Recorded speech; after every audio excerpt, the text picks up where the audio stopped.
Hello बच्चों, let's read this question. So the question says, how was the peninsular plateau formed?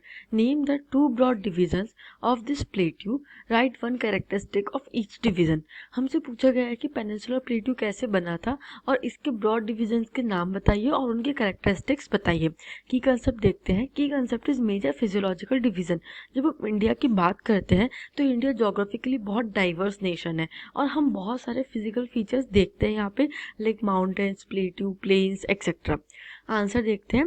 The peninsular plateau is a table land composed of old crystalline, igneous and metamorphic rocks. It was formed due to the breaking and drifting of the Gondwana land.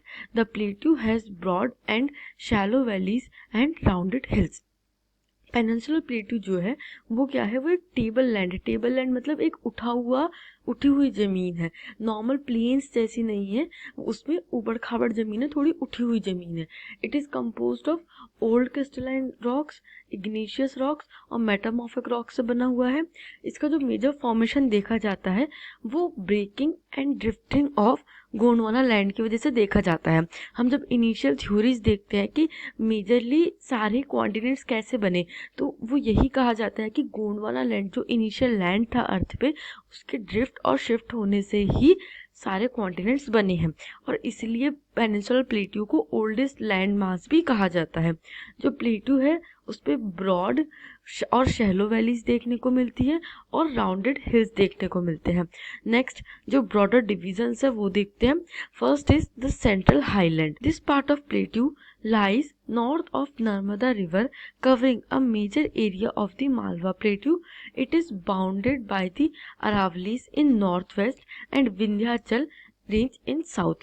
जो first part है वो central highland कहा जाता है और ये Narmada river के north में सिचुएटेड है. तो इसका जो मेजर एरिया है वो मालवा प्लेट्यू का एरिया कहा जाता है and it is bounded by the Aravalli hills, Aravalli ranges in the north west, जो कि मेजरली राजस्थान में पड़ती है. And in the south it is bounded by the Vindhyachal ranges. Next is Deccan Plateau. The Deccan Plateau is a triangular landmass and lies to the south of the river Narmada. The Deccan Plateau is higher in the west and slopes gently eastwards. A extension of this plateau is also visible in the northeast known as Meghalaya, Karbi Anglong Plateau and north Cachar hills. Next जो division है उसे Deccan plateau कहते हैं. Deccan plateau जो है वो south में situated है नर्मदा रिवर के. ये जो प्लेट्यू है ये वेस्टर्न रीजन में हायर है और slope gently towards the east. East में आते आते थोड़ा सा स्लोपी हो जाता है, लोअर हो जाता है.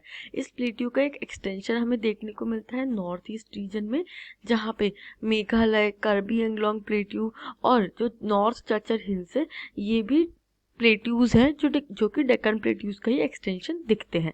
I hope you understood this question. Thank you and best of luck.